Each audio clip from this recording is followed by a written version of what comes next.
aka Trigger, thinking in this bitch. But we finna finish off. Like I had to pop back out or pop back in my live. It ended. I don't know what happened. You ain't lying. You make sure you remember this day. Mark it down. He gonna tell you. Why did he tell her to Y'all hit report the to like me? button. Hit the like button. Reggie. Because he was mad at Reggie. I ain't mad at him. What y'all talking about? We told y'all we have nothing to do with this bullshit. This is some bullshit, you know. Where's it coming from? If Bunchy, because we're on the street when Bunchy's watching the tape. If Bunchy had the tape or watching the tape, we don't know why. But me and Shiv, they had nothing to do with it. I call Shiv, tell Shiv, hey, these niggas is, you know, Shiv, I ain't worried about those niggas. I ain't got. So everybody started to meet and talk and meet with people and all of that. And they had meetings behind it. But they still believe it. And they've been out the Bunchy ever since. And they killed Bunchy. In your car, in my car. In your car, in my car. In your car, in my car. In your car, in my car. Buntree being killed in a car registered to Reggie is ironic. That's because ironic. according to Kevin Hackey, Reggie attempted to have him murdered in similar fashion. He said Reggie called him out of the blue, asking him to drive somewhere for him.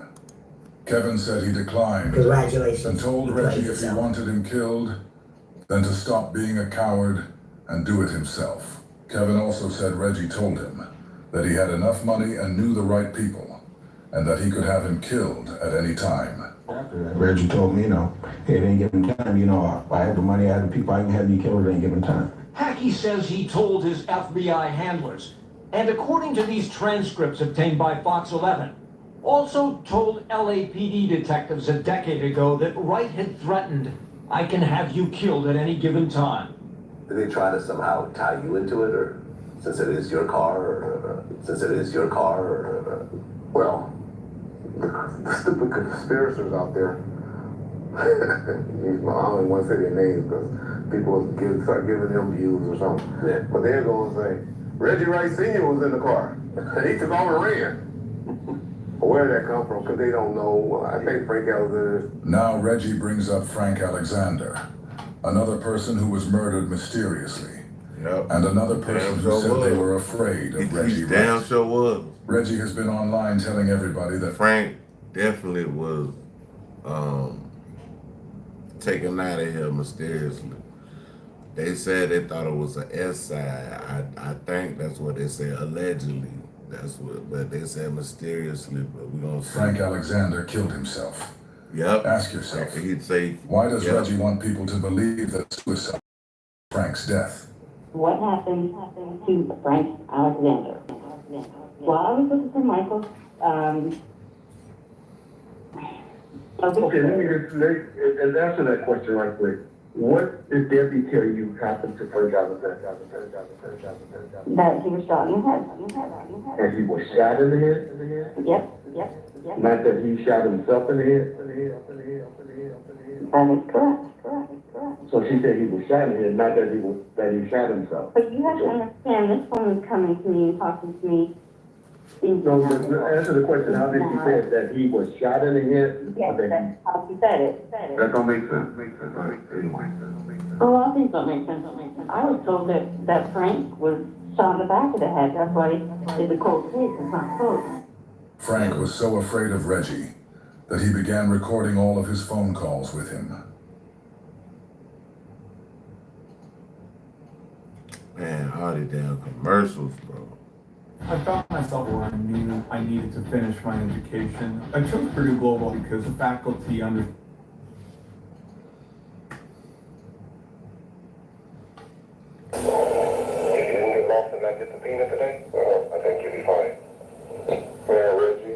Reggie admitted out of his own mouth that he was sending threats to Frank and his wife after the murder of Tupac Shakur. What about the so-called Frank Alexander tapes, where he recorded phone calls, outgoing and incoming, and people say that on these tapes that you've threatened to kill Frank or something like that? Can you talk about that?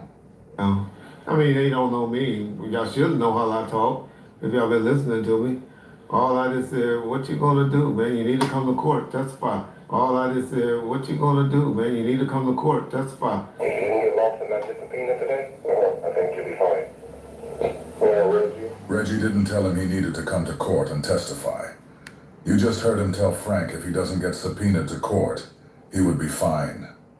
This is how much of a liar he is. Tell the truth. Do what you're supposed to do.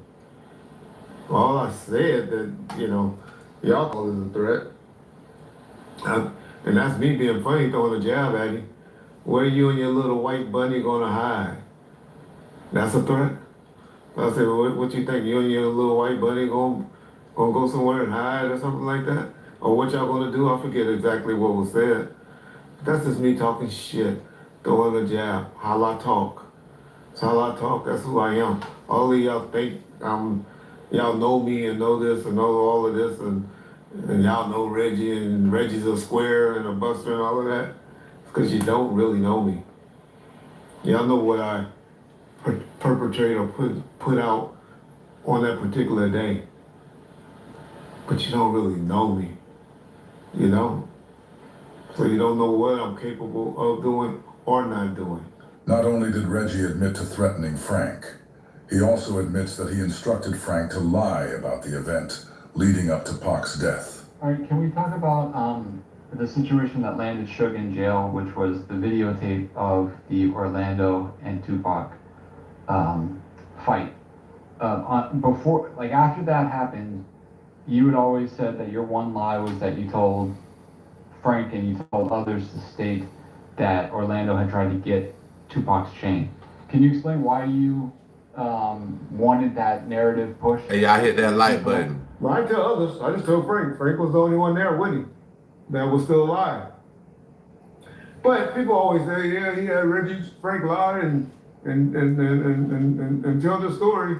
The reason for the lie or the reason for the story was to save Tupac from getting violated for a pill bond. But I think at the end of the day, ultimately, Reggie is and will be the fall guy at the end of the day. Kevin Hackey said Reggie will be the fall guy, because clearly he knows that Reggie is not the only one involved in the murder of Pac. And Kevin Hackey also knows that the orders came from above Reggie.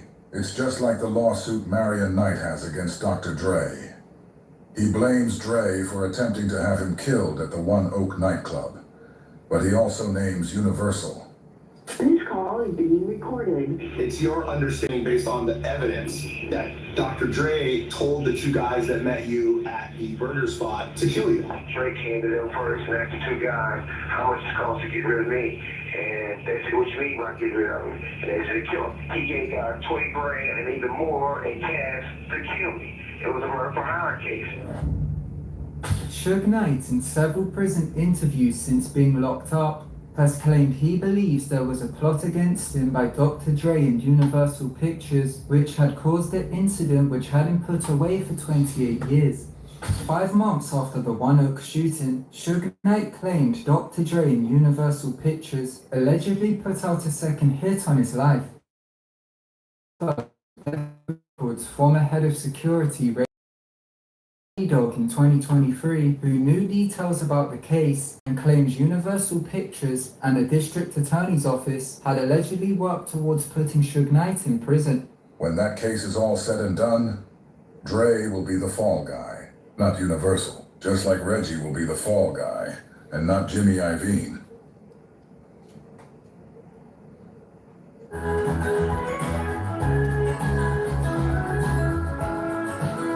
Man, come on, Reggie bro. will be the fall guy and not Jimmy Iovine. People send out demos in. I try redo them. We redo the rap. Yeah, that's the song. All right. I took that same get out, so I took it from Easy and did the same shit. I took it from Easy and took it to another level. All right. And guess what? Jimmy Iovine sent me to prison and stole it from me. Jimmy Iovine sent me to prison and stole it from me. Jimmy Iovine sent me to prison and stole it from me. Marion said Jimmy Iovine sent him to prison and stole Dr. Dre from him. Jimmy had enough power to put Marion in prison and enough power to get Tupac out of prison. It was Jimmy that gave Marion $1.4 million to bail Tupac out of jail.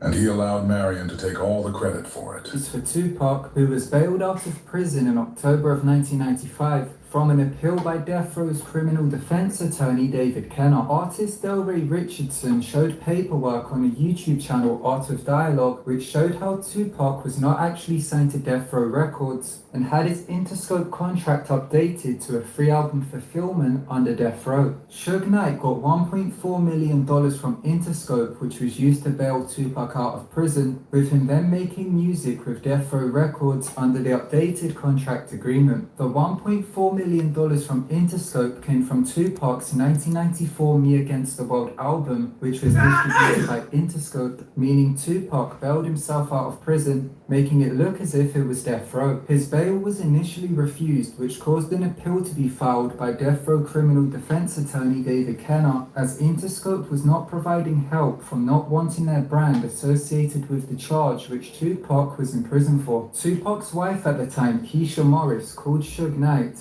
and asked him to get Tupac signed to Death Row Records to get him out of prison, which led to David Kenner filing the appeal and Interscope giving Suge Knight Tupac's own money made from Me Against the World to bail him out, to make it seem as if it was Death Row Records and not Interscope. Tupac was so mad at me. Jimmy Iovine, when I started running Death Row Records, used to do things. His most scandalous Los Angeles TV, y'all. Check him out. I know he probably wouldn't even for shit. What was it about Reggie that made Jimmy like him so much, that he would do things for him that he wouldn't do for Marion? But he did it to make it happen, to make me look good, and to stay in contact with him. We did an article on him. First we did something where we put his house on this tape that we were doing called Death Row Uncut. Yeah. And then we put the address and the direction to his house there, tapping at him. The second thing we did was we did an article about him in U.S. Newsweek, where we was pretty much talking about the Dolores Tucker situation and Bob Doyle and all of that. And U.S. Newsweek was a big magazine at the time. Yeah, I remember that. Yeah, and so we were going to say something bad, talk bad about him, and laying out a bunch of stuff, because I had the writer come up to the prison and wrote all this stuff. Of course, the writer went back and told Jimmy all the stuff we said, and Jimmy had a lot of connections then, and he got the article stopped. But he called me in the office and he said, Reggie, you doing all of this to me, and you sitting right there waiting because you know about it, and you ain't calling letting me know, you ain't giving me hints. I gotta find out all. I work for Suge Knight. I'm Suge's friend. I'm loyal to Suge. Right. And he goes, Reggie, you gonna learn one day who got the real power around here and who doesn't. And he goes, Reggie, you gonna learn one day who got the real power around here and who doesn't. Reggie already knew that Jimmy had the real power, and Reggie knew this because Jimmy had Reggie Sr. and the Rampart cops in his pocket. Death Row Dave already let us know that Jimmy and Reggie Sr. were good buddies. Jimmy is close personal friends with Reggie Sr. Jimmy is close personal friends with Reggie Sr. Now that we know Reggie Sr. and Jimmy were close personal friends, listen to the story he tells about him insisting that Marion Knight get real police officers for Death Row security. A very funny story is that I insisted that they get real security, real cops. Okay, not the hood cops. I said no. This is what happened. I insisted they get real police because I didn't want to. I said I just can't do this anymore.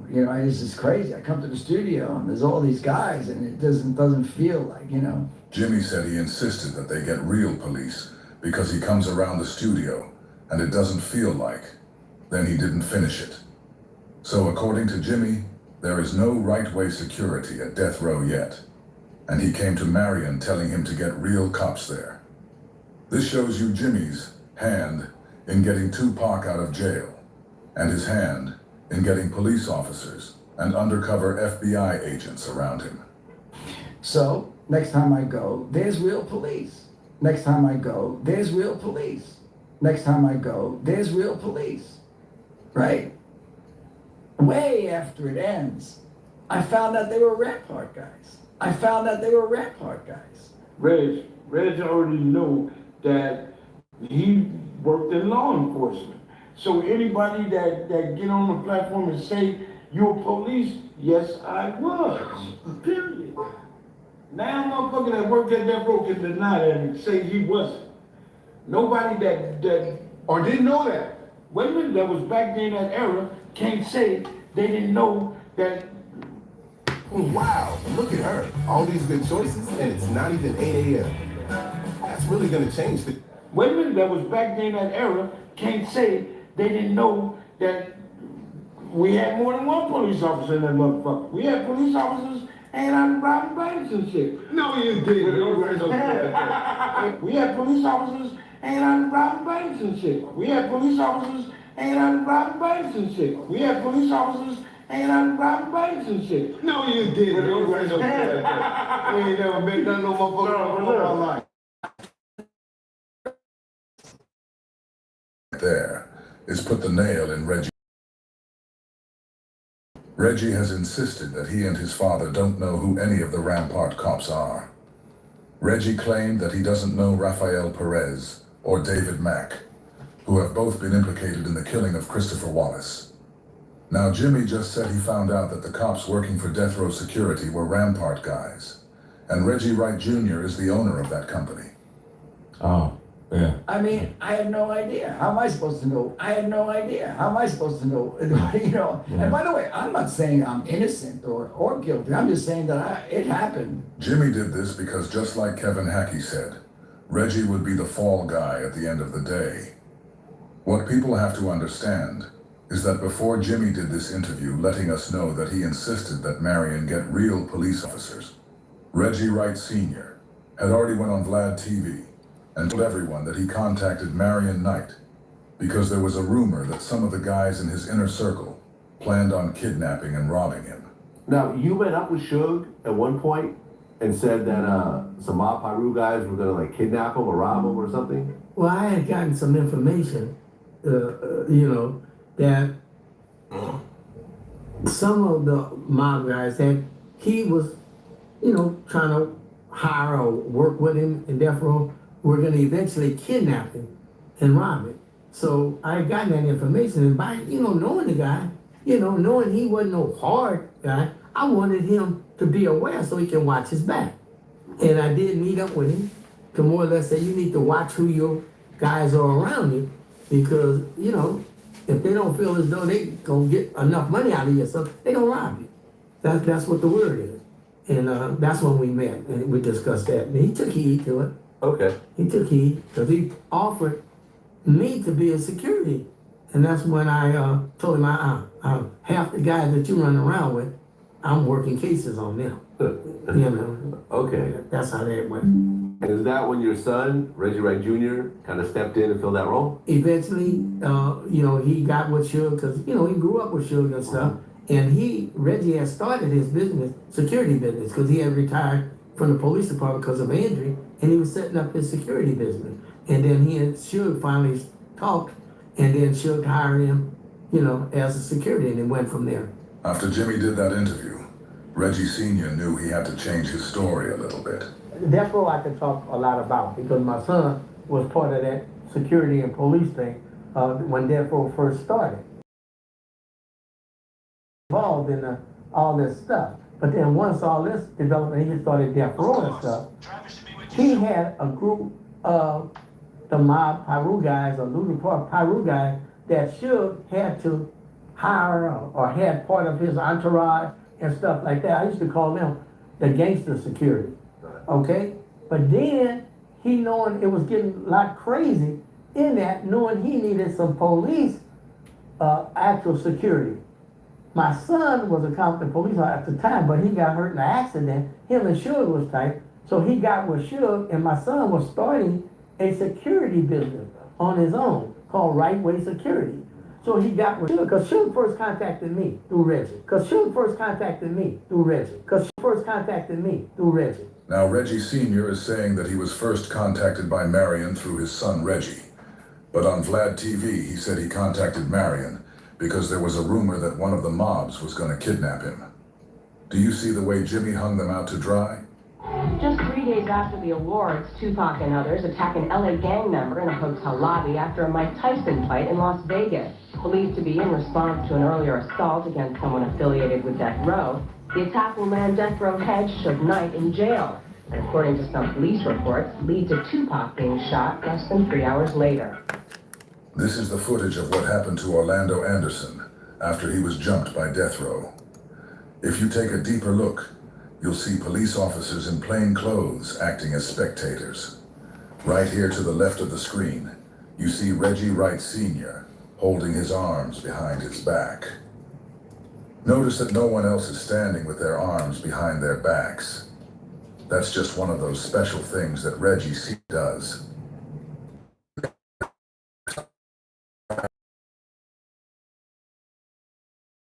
Officers. Notice some kind of speaking device. If you didn't think they were all together. That shit crazy. Gentlemen, we gather here That's today crazy. to honor the gifts of Father's Day past. Ties, mugs. We're all together. You can now see the officer come behind the other officer and place his hands on his shoulders. And as you can see, Reggie Wright Sr. is still standing there with his hands behind his back. Let's examine facial features real quick. As you can see on the picture to the right is a headshot of Reggie Wright Sr. You can see that he has an indentation on his face right here, which can also be seen in the picture of him on the left. He also has noticeably broad shoulders. Big bag, big bag.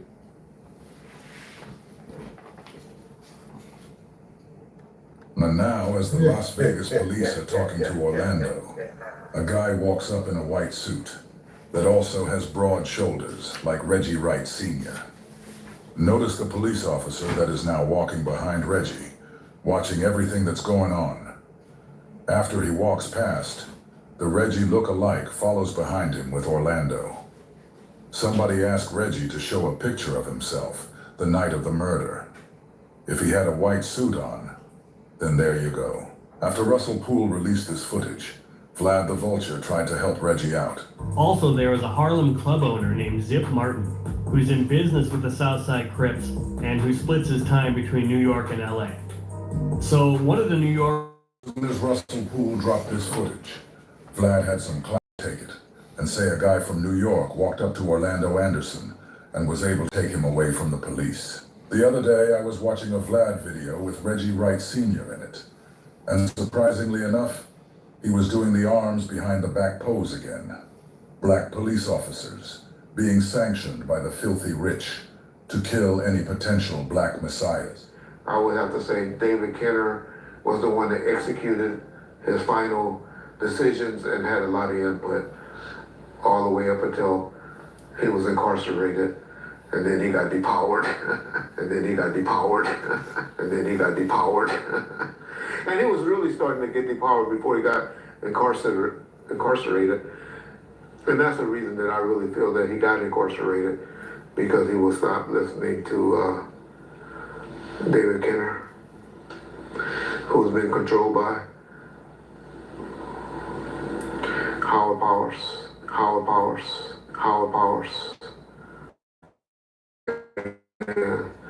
Brian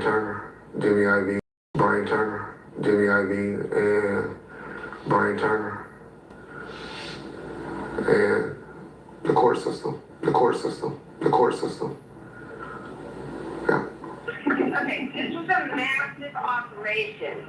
They just used Reggie Wright. What was behind it at the very top was Snoop, Dre, Jimmy Iovine, and the Deep State. Okay? Because there has been a fight for the country between the Deep State and the bad guys. And they've been trying to get control of anyone influenced. Hold on.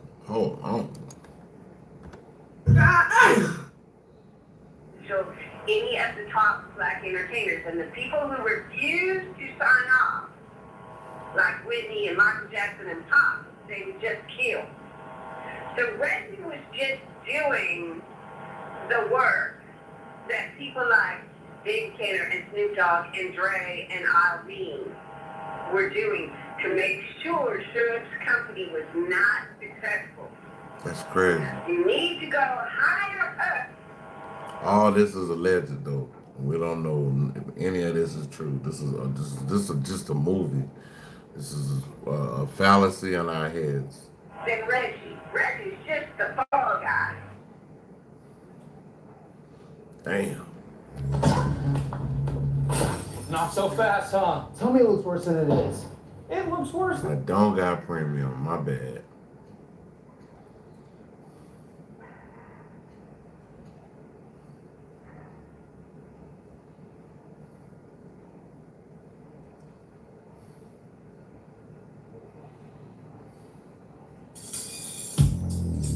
Welcome back to Scandalous Los Angeles TV, where we expose the exposers.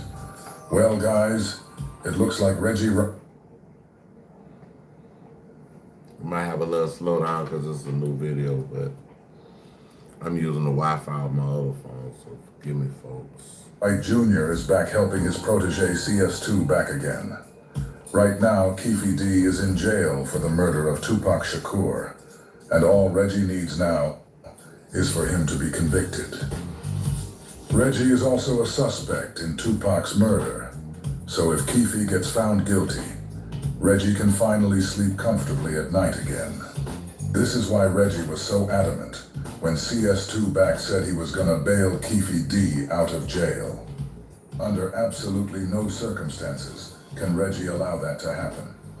When you watch Mr. 137 and his protege CS2 back, it's clear that they both are holding some kind of dirt on each other. CS2 back doesn't want anybody to know that he was a federal informant, and Reggie Wright doesn't want Keefe D to see the light of day ever again. Reggie has went above and beyond the call of duty to make sure that Keefe gets convicted and buried under his cell, just for Porky to throw a monkey wrench in the program, saying he's gonna bail him out. Reggie isn't stupid. He knows it's in his best interest to calm Porky down until Keefe gets convicted. One of his ways of calming Porky down is by joining forces with him again and helping him run his narratives. About what happened, and the artists were drilling security about what methods we had used and what were some of our tactics. And we know from looking at the statement that Suge Knight gave to the Las Vegas Police Department that he fully expected that Frank Alexander and every other bodyguard there was to carry their weapons. So whatever the case might have been, Suge Knight didn't get the message. I looked around and no one said it. No one was speaking up for security. So I'm Suge Knight and I'm asking myself, who the hell is shooting at me and why? And who's the first person I'm going to ask? My head of security, Reggie Wright Jr., Reggie Wright Jr., Reggie Wright Jr. And it looked like Reggie wasn't going to say that information to them. On September the 7th, Reggie Wright asked you to Frank invite right him there. to the meeting that we were having. Frank, he no longer here with us. And we're going to he passed away mysteriously. When we arrived there, there was 20. This was his bodyguard. And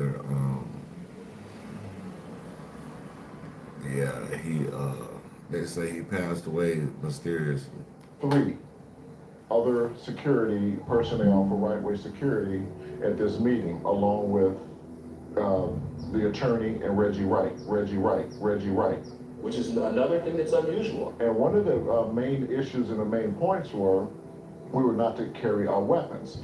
So that right away brought up the issue of why not. I've been to Club 662 on many occasions, and never have they told me to leave my weapon. So myself, Michael Moore, and Al Gittins was excluded from that because we were going to be the main security at the Club 662 that evening. Why would I leave my weapons in a vehicle or in the hotel room, and I'm personally guarding Pac in one of the most hottest places to be? We were told to leave our weapons originally into our hotel room.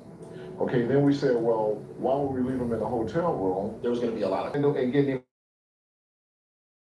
Frank. But Frank told all of us that Reggie told them not to the night Tupac was murdered. After Tupac's death, Frank was so of Reggie that he began recording Frank not to get subpoenaed to court.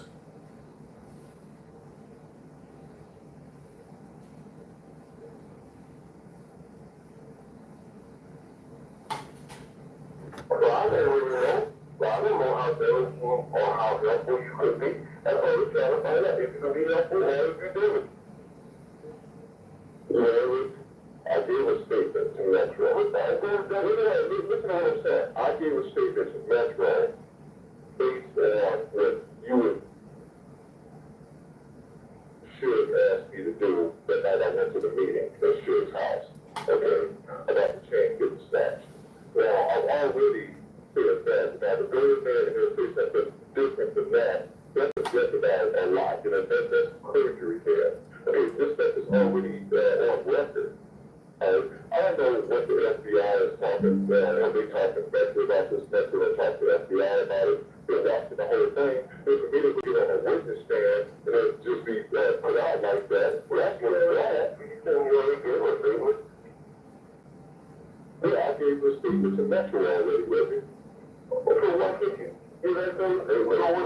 I'll put David Court. That's all I'm asking you to do. If you don't know what you told them.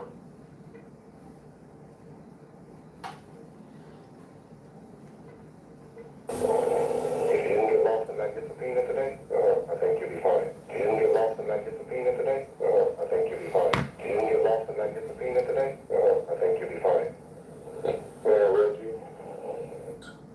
Well, his boy Suge Knight is the biggest cheerleader right now. His boy Suge Knight is trying to take everything over him and put it on me and Snoop for some reason. Yeah, that's his new whole agenda now. Me and Snoop and Teresa did this shit. I don't know what Snoop Suge's on. Right when it seemed like all Reggie's work was complete, monkey wrenches from every direction start being thrown into his plan.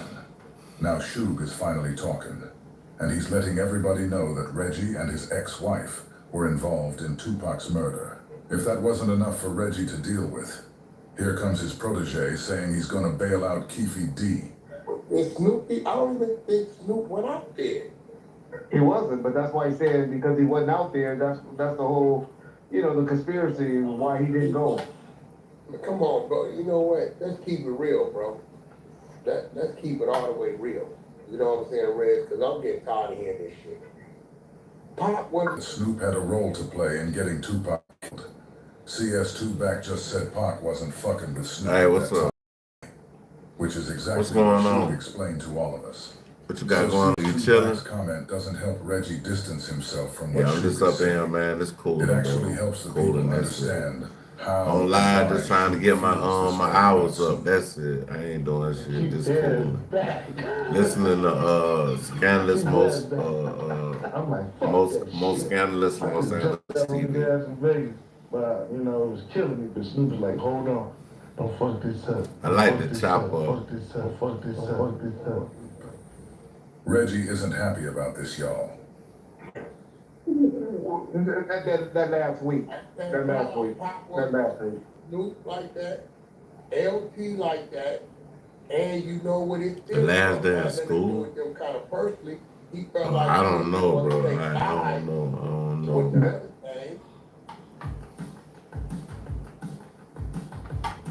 A long time ago when I was young, somebody stole my van, a bunch. Yeah, I don't know about the last day of school, though. But And Pocket fucked around and found out about the other thing, so anybody associated to the boy, he was saying fuck him. Crazy, because when Deuce was asking CS2 back about the information he gave to Greg Kading about the Tupac and Biggie investigations, CS2 back was screaming and yelling about not being able to give Greg Kading any information due to the fact that he was in jail when those murders took place. Reggie Wright and Whack 100, that Bomb First had taken down, claiming it was harassment. The video I did wasn't using their content. It actually came from Discretion TV. I simply highlighted a moment where Simon said, "Every woman Reggie had, he had first." That's what they struck me for. And yeah, after all that, I responded with a little humor. dropped a few funny visuals like Notorious P.I.G. and the Refrigerator Reggie, but only after they tried to take me down over content that didn't even belong to them. Then they took it a step further and hit me with a copyright strike on a full-length documentary I produced myself. That wasn't about copyright. That was about trying to silence me. So we reached out to Reggie and got in touch with John at Bong first. Reggie and John agreed to retract the strike, and we're just waiting for that to go through, and I appreciate that. We also reaffirmed the original agreement. I can still cover Reggie when it's relevant, as long as it's done respectfully, which it always has been. Until the strike. But he wants to just try to promote his little channel. Reggie, I thought you said you could tap each other. And we can't tap each other, but lying on people? Why you struck me? You struck Scandalous, John? Yeah. Oh, you did? Okay. Oh. Yeah, I knew we did Deuce. I didn't know you got him. You said I was Deuce's girlfriend. All I did was tap at you with the refrigerator. You do stuff every day talking about, you done made up some female talking about. Reggie gets pissed, tries to get his lawyer in there, right? Should one go for it. It ain't Reggie's company. Yeah, you put stuff on there calling me a pig. Reggie's notorious pig. And you don't think I can tap at you? Like I said earlier, the only reason I even responded that way is because John struck my page. At first I thought it was Reggie, but Reggie just confirmed that John was the one who did it. And you know, hey, play fair. Use your own stuff. Use your voice for once. Stop using the AI voice. You know, it's sad. It's really sad. These white boys can run entire YouTube channels using AI voices. No face, no name, just content. There are whole tutorials out there. Entire segments dedicated to faceless YouTube channels, showing people exactly how to do it. But the moment a black man does the same thing, suddenly it's a problem. Suddenly he's being told, use your real voice. Y'all see what's going on, right? I think you're a white boy from the UK myself. I bet you, but you know, the call yourself, I don't even know how Deuce Films and all them let you get into LA politics, and you're not even from out here, and you're a white guy that do research and go, and like I said, you know, white people can be in hip hop and all of this, but you getting involved in gang activity and stuff like that. Reggie keeps backtracking on all his little white boy comments, because he forgets he's sitting right next to a white boy when he says them. Then, like clockwork, he tries to flip the narrative and say, I'm the one focused on gang politics. This channel isn't about gang politics.